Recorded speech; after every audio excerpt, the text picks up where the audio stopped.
오늘 본문을 보면 바울의 말년에 바울의 많은 동역자들이 이런저런 이유로 바울 곁을 떠났다는 사실을 알 수 있습니다. 그 중에는 또 다른 사역을 위해서 새로운 사역지를 찾아서 어쩔 수 없이 바울 곁을 떠난 사람도 있었는가 하면은 그 중에는 사명을 저버리고 심지어 신앙까지 저버리고 바울 곁을 떠난 사람도 있었습니다. 10절 우리 다 같이 한번 읽어보겠습니다. 시작. 데마는 이 세상을 사랑하여 나를 버리고 데살로니가로 갔고 그레스게는 갈라디아로 디도는 달마디아로 갔고. 방금 읽은 10절에서 그레스게는 갈라디아로 갔다고 그랬고 디도는 달마디아로 갔다고 그랬습니다. 이들이 바울 곁을 떠나 이렇게 각 다른 지역으로 떠난 이유는 또 다른 복음 사역을 위해서 새로운 사역지를 찾아서 바울 곁을 떠나갔다는 말입니다. 하지만 그 앞에 데마는 이 세상을 사랑하여 나를 버리고 데살로니가로 갔다 그랬습니다. 자, 이 말은 데마가 사명뿐만 아니라 심지어 사명까지 저버리고 바울 곁을 떠나갔다 그런 말입니다. 세상을 사랑해서. 그러니까 데마는 한때 바울의 동역자였는데 이 한때 동역자였던 데마가 세상을 사랑한 나머지 그러니까 타락해서 사명뿐만 아니라 신앙까지 저버리고 데살로니가로 가버렸다는 겁니다. 여러분, 그레스게와 디도는 복음을 위해 사명을 위해 다른 사역지를 찾아갔기 때문에 좋은 이유로 떠나간 겁니다. 이렇게 좋은 이유로 떠나갔음에도 불구하고 그래도 이별은 아쉽고 마음이 아픈 거잖아요. 그래서 바울에게 그 새로운 사역지를 향해서 떠나보내는 그 동역자들, 그들의 그 떠남에 대해서 굉장히 아쉬운 마음이 컸을 겁니다. 그런데 데마는 그게 아니고 새로운 사역지를 찾아간 게 아니고 세상을 사랑해서 신앙을 저버리고 주님을 저버리고 떠났다고 하는 것은 바울의 마음을 정말 아프게 했을 겁니다. 자, 그런가 하면 그동안 바울을 괴롭혀왔던 사람도 있었다고 그랬습니다. 우리 14절 15절 읽어보겠습니다. 시작. 구리 생업자 알렉산더가 내게 해를 많이 입혔음에 주께서 그 행한 대로 그에게 갚으시리니 너도 그를 주의하라. 그가 우리 말을 심히 대적하였느니라. 아멘.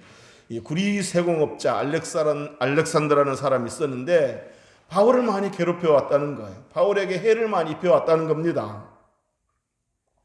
구체적으로 어떤 해를 입혔는지는 모르지만 어쨌든 바울을 많이 괴롭혀왔습니다.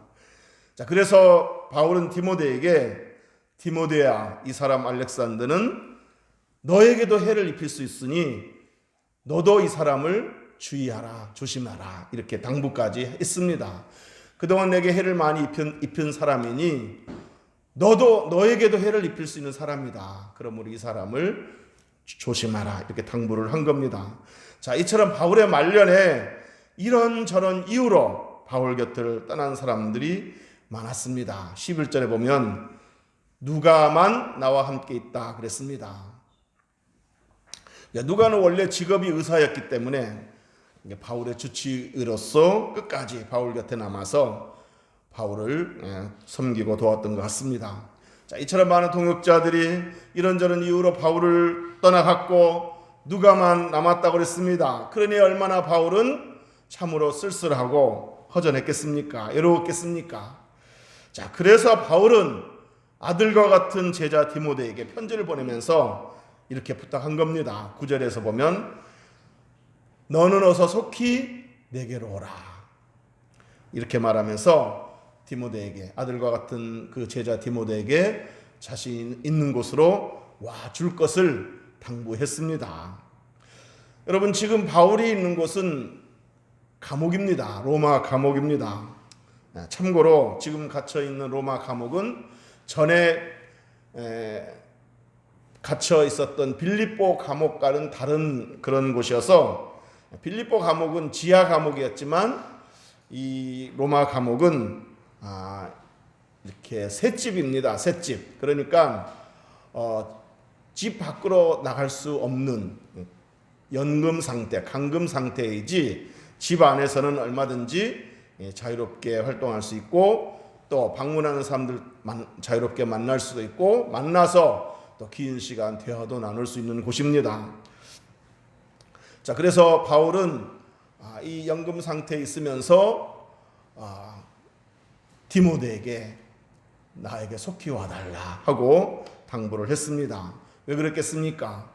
물론 디모데가 보고 싶기도 하고 디모데와 함께 대화를 나누고 싶기도 하고 그러면서 좀 이렇게 허전함을 달래기도 하고 또 이제 디모데의 그 수고 헌신에 대해서 칭찬도 해주고 싶고 그동안 디모데에게 있었던 여러 가지 사역 이야기도 듣고 싶고 이런저런 이유로 디모데에게 내게 있는 곳으로 와달라 이렇게 부탁을 했습니다. 자, 그런데 올 때 혼자 오지 말고 누구를 데리고 오라 그랬습니까? 마가를 데리고 오라 그랬습니다. 올 때에 마가를 데리고 와라. 여기서 마가는 바울이 1차 전도여행을 했을 때 같이 동행했던 그 젊은 제자였습니다. 자, 그런데 1차 전도여행 때 너무 힘들다고 그만 중도에 하차해버리고 말았습니다. 나 힘들어서 더 이상 못 가겠습니다 하면서 돌아가 버린 거예요. 바울은 그러한 그 마가를 엄중히 책망했고 다음 2차 전도 여행 때에는 마가를 동행시키지 않았습니다. 바나바는 이제 마가가 조카니까 데리고 가려고 애를 썼지만 바울은 또 나중에 그럴 수 있다. 그러니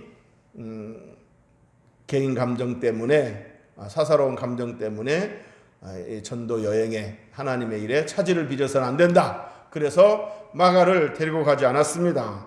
자, 그렇지만 그런 사건이 있은 지 약 15년 후에 바울의 편지 골로새서에 보면은 사도 바울이 이 마가를 골로새 교회 성도들한테 소개할 때 훌륭한 사역자다 이런 의미로 마가를 소개했습니다. 그러니까 15년이 지난 후에 마가는 훌륭하게 성장한 거죠. 변화된 거죠. 그동안 많이 달라졌고 성장했다는 이야기입니다. 자, 그래서 바울은 이렇게 훌륭한 마가를 만나서 옛날 얘기도 나누고 싶고 그래서 또 사역 이야기도 듣고 싶고 함께 대화도 나누고 싶어서 디모데에게 네가 올 때에 마가도 좀 데리고 와라. 그동안 마가가 많이 성장했는데 그 성장한 마가와 함께 이야기를 나누고 싶다. 이런 이야기입니다. 자, 그런데 바울이 디모데에게 어서 속히 내게로 오라 이렇게 부탁하면서 21절에 보면 겨울 전에 와라 이렇게 부탁을 했습니다. 겨울 전에 와라. 자, 이것으로 봐서 지금 바울이 있는 로마 감옥에는 겨울이 다가오고 있다라는 사실을 알 수가 있습니다. 자, 그런데 지금 겨울이 다가오고 있는데 이 겨울이 다가오고 있다는 이 말에는 두 가지 의미가 있습니다. 첫째로는 글자 그대로 봄, 여름, 가을, 겨울 이 4계절 중에 추운 계절, 겨울을 말하는 거고 두 번째는 바울은 지금 죽음이 임박하고 있음을 지금 본인이 알고 있습니다. 그래서 6절에서 보면 전제와 같이 내가 벌써 부어지고 나의 떠날 시각이 가까웠도다 그랬습니다. 나의 떠날 시각이 가까웠다 이 말은 사도 바울에게 죽음이 곧 임박하고 있음을 의미하는 말입니다. 자, 그러니까 바울이 디모데에게 너는 겨울 전에 어서 오라 이렇게 부탁했을 때 이 말은 그러니까 추운 계절 겨울이 오기 전에 와줬으면 좋겠다 이런 얘기도 되고 또 다른 면에서는 임박한 죽음 내가 죽기 전에 내 인생의 겨울이 오기 전에 좀 너를 보고 싶다. 와서 대화도 나누고 싶다. 그래서 겨울 전에 와라 이런 말이기도 하는 겁니다. 자, 그런데 바울이 디모데에게 너는 겨울 전에 와라 이렇게 부탁한 데에는 또 다른 특별한 이유가 있습니다. 그 이유는 겨울이 되면 지중해 연안에 배가 다닐 수가 없습니다.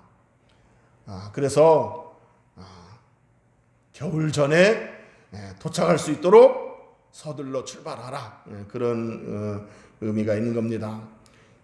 너는 겨울 전에 어서 오라, 이 말을 NIV 영어 성경에서는 이렇게 번역해 놓았습니다. Do your best, 최선을 다하라. Do your best, 최선을 다하라. To get here, 여기에 도착할 수 있도록. Before winter, 겨울 전에. 이렇게, 그러니까 최선을 다해서 겨울 전에 도착할 수 있도록 해달라, 이런 부탁을 한 거예요. 그러니까 겨울이 되면 또 배가 출항을 못하니까, 그러면 또 더 몇 달을 또 기다려야 되니까 빨리 보고 싶으니까 겨울 전에 이곳에 도착할 수 있도록 해달라, 이런 그 간절한 마음이 잘 묘사되었다고 생각이 되어집니다. 이 번역에서 바울에게 곧 다가올 겨울은 그 어느 겨울보다도 춥게 느껴지는 겨울이었을 겁니다. 물론 겨울이란 자체가 춥기도 하지만 생각해 보십시오. 주변의 동역자들이 이런저런 이유로 다 떠나갔죠. 누가만 남았다고 그랬습니다. 그런데다가 바울에게는 임박한 죽음이 찾아오고 있었습니다. 즉 바울에게 인생의 겨울이 다가오고 있었습니다. 그러니 바울에게 있어서 곧 다가올 겨울은 그 어느 해보다 추운 그런 겨울이 라고 느껴졌을 겁니다. 그러므로 바울은 사람이 그립고 동역자들이 그리웠을 겁니다. 추운 계절은 다가오고 이제 죽음은 곧 가까워지고 있고 주변에 누가 한 사람만 있고 다 이렇게 떠나갔고, 그러니 마음도 춥고 몸도 춥고 그러면서 사람이 더 그립고 사람과의 그 따뜻한 대화가 더 그리웠을 겁니다. 그래서 아들과 같은 제자 디모데에게 편지를 보내면서 너는 어서 속히 와라. 겨울 전에 어서 와라. 이렇게 부탁한 겁니다. 그리고 너만 오지 말고 올 때 꼭 마가를 데리고 와라. 이렇게 부탁을 한 겁니다. 이 바울의 마음이 느껴지지 않습니까? 추운 계절은 다가오고 이제 죽음 임박하고 있음을 느끼고 있고 사람 다 떠나 있고 그러니 좀 허전하고 사람이 그립고, 그래서 디모데와 꼭 겨울 전에 올 수 있게 해라. 마가를 꼭 데리고 와라. 자, 여기서 바울의 그 마음을 우리가 느껴볼 수 있다는 얘기입니다. 사랑하는 성도 여러분, 날이 추우면 우선 몸이 움츠려듭니다. 그런데다가 우리네 인생살이까지 고달프면 마음이 더 추워지는 겁니다. 지금 바울이 딱 그런 입장입니다. 이렇게 마음이 추워질 때면 좋은 사람들, 신앙의 사람들, 신실한 사람들 만나서 커피라도 이렇게 나누면서 대화를 나눈다는 것은 큰 힘이 될 줄로 믿습니다. 그렇게 움츠려들 때 움츠려들지 말고 또 우울해하고만 있지 말고 주변에 좋은 사람들, 신실한 그리스도인들, 우리 성도들 이렇게 만나서 커피라도 나누면서 대화함으로써 또 이렇게 힘을 얻을 수 있기를 주의 이름으로 축복합니다. 서로 고충도 얘기하고 또 기도 부탁도 하면서 그렇게 해서 그 성도의 교제를 통해서 힘을 얻고 용기를 얻을 수 있게 되기를 주의 이름으로 축복합니다. 자, 바울은 디모데에게 속히 와줄 것을 부탁하고 올 때 마가를 데리고 와라 이렇게 부탁을 하면서 또 두 가지 물건을 좀 챙겨오라고 이렇게 부탁을 했습니다. 우리 13절 다 같이 한번 읽어보겠습니다. 시작. 네가 올 때 내가 드로아 가보의 집에 둔 겉옷을 가지고 오고 또 책은 특별히 가죽 종이에 쓴 것을 가져오라. 아멘.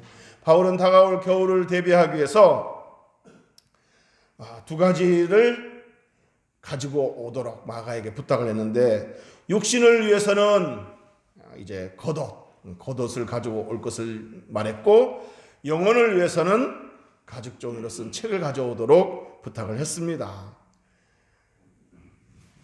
여기서 가죽 종이로 쓴 책은 성경이 아닌가 싶습니다. 물론 이제 다른 책일 수도 있겠지만 어쨌든 영혼의 양식은 틀림이 없을 겁니다. 영혼의 양식. 그리고 또 성경, 두루마리 성경이 아닌가 싶습니다. 어쨌든 바울이 가져오라고 하는 이 책이, 이 가죽으로 쓴 책이 성경이든 아니든 성경은 우리에게 큰 힘이 된다는 것은 분명한 사실입니다. 믿습니까? 시편 119편 50절에 이 말씀은 나의 고난 중에 이로라. 말씀을 묵상할 때 그 말씀이 이로가 됨을 경험하고서 이 글을 쓴 거예요. 시편 기자는. 그래서 이 말씀은 나의 고난 중에 이로라.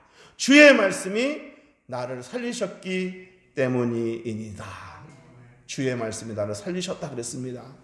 그러니까 막 고난 받을 때, 막 힘들고 지칠 때 말씀을 펼치고 말씀을 읽고 말씀을 묵상해 보니 그 말씀이 나를 살리더라는 거예요.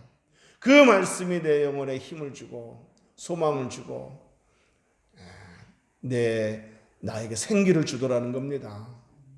여러분, 힘들고 지칠 때 말씀을 묵상하고 그 말씀을 통해서 그 말씀이 나를 붙드는 것을 경험하시기를 주의 이름으로 축복합니다. 여러분, 힘들고 지칠 때 내가 말씀을 붙들면 그 말씀이 나를 붙드는 것을 경험하게 될 것입니다. 내가 말씀을 붙들면 그 말씀이 나를 붙들어 줍니다. 시편 119편 143절에 환난과 우환이 내게 미쳤으나 주의 계명은 나의 즐거움이니이다. 환난과 우환이 내게 미쳤으나, 환난이 미쳤고 우환이 미쳤으니 얼마나 심란하겠습니까? 얼마나 이렇게 쭉 가라앉겠습니까? 그러나 주의 말씀을 펼쳐드니 주의 말씀이 내게 즐거움이 되었다는 얘기입니다. 이것은 정말 경험한 사람만이 알 수 있는 놀라운 사실입니다. 아까 우리가 불렀던 찬송 중에 우리 서로 받은 그 기쁨은 알 사람이 없도다. 경험한 사람이 알 수 있다는 얘기죠. 여러분들이 정말 힘들고 지칠 때 말씀을 펼쳐들었더니 그 말씀이 나를 붙들고 그 말씀이 내게 생기를 주고 그 말씀이 내게 용기를 주고 즐거움을 주는 것을 꼭 경험하게 되기를 주의 이름으로 축복합니다. 너무 힘들어서 이렇게 기도조차 나오지 않을 때가 있습니다. 너무 힘들면 막 기도도 안 나오고 그럴 때 하나님의 말씀을 펼치시면서 하나님의 음성에 귀를 기울이는 겁니다. 그러니까 내가 하나님께 말하려고만 하지 말고 그럴 때는 그냥 하나님이 내가 이 말씀을 통해서 내게 뭐라고 말씀하시는가, 하나님 말씀에 귀를 기울이면 거기서 큰 힘을 얻고 그러다 보면 기도가 또 나올 수 있습니다. 여러분, 특히 시편 말씀을 읽어보면 시편 말씀이 기도 제목이 되어서 우리로 하여금 기도하게 만들어줍니다. 시편 말씀을 쭉 읽어보면 그 말씀이 내 기도 제목이 되고 그래서 그 말씀 붙들고 기도하게 되고 그러다 보면 또 기도가 회복되는 것을 경험하게 될 수 있습니다. 그러므로 기도 너무 힘들어서 기도조차 잘 나오지 않을 때 하나님 앞에 뭔가 아뢰는 것조차 힘들다고 느껴질 때 말씀을 펼쳐서 하나님의 음성에 귀를 기울이면 또 그 말씀이 기도 재료가 되고 그래서 그 말씀 붙잡고 기도하게 되어서 다시금 기도가 회복되는 것을 경험하게 될 줄로 믿습니다. 이제 말씀을 정리하도록 하겠습니다. 설교를 준비하면서 오늘 본문 중에 특별히 제 마음을 와닿게 하는 구절이 있었습니다. 16절인데 16절 한번 읽어보겠습니다. 시작. 내가 처음 변명할 때에 나와 함께 한 자가 하나도 없고 다 나를 버렸으나 그들에게 허물을 돌리지 않기를 원하노라. 아멘. 내가 처음 변명할 때, 여기서 변명이라는 말은 뭐 이렇게 잘못해서 구차하게 뭐 핑계를 댄다든지 그런 변명이 아니고 혹은 뭐 오해를 풀기 위해서 막 설명하는 그런 게 아니고 여기서 변명이라는 말은 복음을 변증한다 그런 의미입니다. 복음을 변증한다. 그래서 쉽게 말해서 복음 전할 때 그 말이에요. 내가 처음 변명할 때 이 말은 유대인들에게 복음을 전할 때 혹은 이방인들에게 복음을 전할 때 그런 말입니다. 자, 이렇게 복음을 전할 때 이렇게 한참 사역을 하고 있을 때 나와 함께 한 자가 하나도 없다 그랬습니다. 그때가 어느 때인지는 잘 모르지만 한참 이렇게 사역을 하고 있는데 복음을 전하고 있는데 함께 한 자가 하나도 없었다 그랬습니다. 주변에. 그리고 다 나를 버렸으나 그랬습니다. 자, 그러니까 이 바울 곁을 떠난 사람들이 어떤 복음을 위해서 새로운 사역지를 찾아서 떠난 게 아니고 바울을 배신했다는 얘기입니다. 다 나를 버렸으나 그렇지만은 그들에게 허물을 돌리지 않기를 원하노라. 이렇게 바울에게 상처를 주고 아픔을 주고 배신감을 주고 그렇게 해서 바울을 다 버리고 떠난 사람들이 있었지만 바울은 그들에게 허물을 돌리지 않기로 마음먹었다 그랬습니다. 내가 처음 변명할 때 나와 함께 한 적 하나도 없고 다 나를 버렸으나 그들에게 허물을 돌리지 않기를 원하느라 그들을 탓하지 않기로 했다는 겁니다. 자, 그런데 바울이 어떻게 새로운 사역지를 찾아 떠난 게 아니고 바울에게 상처를 주고 괴롭힘을 주고 아픔을 주고 바울을 배신하고 떠난 사람들이 있었음에도 불구하고 그들에게 허물을 돌리지 않고 그들을 탓하지 않기로 마음먹을 수 있었던 그 힘이 어디서 나온 거겠습니까? 바울이 성인 군자라서 화낼 줄도 모르고 그냥 물에 물 탄 듯 술에 술 탄 듯 그런 사람이기 때문에 그런가 보다 하고 그냥 허물을 돌리지 않고 탓하지 않기로 한 그런 거겠습니까? 바울도 사람이기 때문에 속상하기도 하고 화도 나고 참 상처도 있었을 겁니다. 그런데도 그들에게 허물을 돌리지 않기로 마음먹은 거에는 그렇게 하기까지는 어디서 그런 힘을 얻을 수 있었겠느냐 하는 겁니다. 그 힘이 바로 17절 18절에 잘 나와 있습니다. 우리 17절 먼저 읽겠습니다. 시작. 주께서 내 곁에 서서 나에게 힘을 주심은 나로 말미암아 선포된 말씀이 온전히 전파되어 모든 이방인이 듣게 하려 하심이니 내가 사자 입에서 건짐을 받았느니라. 아멘. 여기서 주께서 내 곁에 서서 나에게 힘을 주심은, 그러니까 사람들이 다 떠났어도, 특별히 배신하고 떠났어도, 그렇게 상처와 아픔을 주고 떠났어도 그가 그들에게 허물을 돌리지 않고 탓하지 않기로 마음먹을 수 있었던 것은 주님이 곁에서 바울을 위로해 주었기 때문에, 힘을 주었기 때문에 그것이 가능했다는 겁니다. 또 18절에 보면 18절을 읽어보겠습니다. 시작. 주께서 나를 모든 악한 일에서 건져내시고 또 그의 천국에 들어가도록 구원하시리니 그에게 영광이 세세무궁토록 있을지어다. 아멘. 주께서 나를 모든 악한 일에서 건져내셨고 또 앞으로도 그의 천국에 들어가기까지 계속해서 건져내실 것이니, 그러면서 하나님께 영광을 돌리고 있습니다. 자, 그러니까 지금까지도 지켜주신 분이 하나님이시고 앞으로도 지켜주실 분이 주님이시니 주님 한 분이 나와 함께 하시면 나는 만족한다. 다 나를 떠나도 모든 것을 잃어도 주님이 나와 함께 하시고 주님이 내 곁에 계시면 나는 세상을 탓하지 않기로 했다 하면서 그런 고백을 하고 있는 겁니다. 이런 체험과 확신이 있었기 때문에 바울은 이런 주님이 지금까지 지켜주셨고 지금도 곁에서 위로해 주시고 붙잡아 주시고 앞으로도 지켜주실 것을 확신하기 때문에 사람들이 다 나를 떠나고 또 심지어 구리 세공업자 그 알렉산더에게 괴롭힘을 당하는 일이 있었지만 그들에게 허물을 돌리지 않고 그들을 탓하지 않겠노라고 말할 수 있었다는 이야기입니다. 사랑하는 성도 여러분, 바울은 다가올 추운 계절 겨울을 대비해서, 그리고 임박한 죽음, 그 인생의 겨울을 하기 위해서 디모데에게 와주기를 바랬고, 또 마가도 데리고 올 것을 바랬고, 또 겉옷과 책을 가져오기를 원했지만 바울에게 정작 그 바울의 겨울을 대비하기 위한 것은 그 무엇보다도 주님이셨다는 겁니다. 사람도 와주기를 바랬고 또 물건도 가지고 오기를 바랬지만, 그러나 그것보다도 바울의 겨울을 대비할 수 있었던 가장 대비책은 주님이셨다는 얘기입니다. 주님이 지금까지 나를 건져 주셨고 지금도 내 곁에서 나에게 힘을 주고 계시고 앞으로도 함께 계시기 때문에 나는 견딜 수 있다. 소망을 가질 수 있다.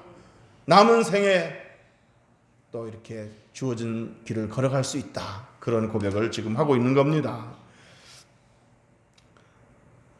사랑하는 성도 여러분, 오늘날 저와 여러분도 차가운 인생의 겨울을 만날 때가 있습니다. 추운 계절뿐만 아니라 또 인생의 겨울을 만날 때가 있습니다. 그래서 외롭고 쓸쓸할 때가 있습니다. 자, 그럴 때 또 이렇게 사람들을 만나서 좋은 교제를 통해서 힘을 얻기도 해야 되겠지만, 가장 중요한 것은 우리의 눈에 보이지 않지만 정말 영원한 우리의 친구 되시는 분, 어제나 오늘이나 영원토록 변함이 없으신 분. 사람들은 변하지 않습니까? 도저히 변할 것 같지 않았는데 또 변하는 사람들이 있습니다. 그러나 우리의 주님은 나를 위해서 십자가에 못 박혀 죽으신, 나를 위해서 희생하신 그 주님은 어제나 오늘이나 영원토록 변함이 없으시다고 그랬습니다. 그러므로 우리가 가장 의지할 분은 주님 한 분이십니다. 그래서 물론 사람의 도움도 필요하고 사람과의 교제도 필요하지만 항상 주님께, 주님, 내가 가장 필요한 것은 주님이십니다. 주님의 말씀입니다. 주님의 이루입니다. 이렇게 고백하면서 주님 의지해서 인생의 겨울을 잘 헤쳐나가는 저와 여러분 될 수 있기를 주의 이름으로 축복합니다. 지금까지 함께 계셨고 지금도 계시고 앞으로도 계실 그 주님 의지하면서 승리하여 훗날에 그의 겨울은 참 따뜻했네. 사실은 그렇지 않았지만은 주님과 함께 동행함으로써 넉넉히 이겨나감으로 인해서 훗날에 기억하기를 그의 겨울은 참 따뜻했네. 영화 제목도 있습니다. 그의 겨울은 따뜻했네. 그런 그 영화 제목도 있는데 정말 그 영화 제목처럼 저와 여러분이 그때 참 제일 힘든 시기였는데 지나가 보니까 정말 주님 은혜로 잘 헤쳐나갔고 그 어느 때보다도 그때가 참 은혜스러웠다. 더 큰 체험이 있었다.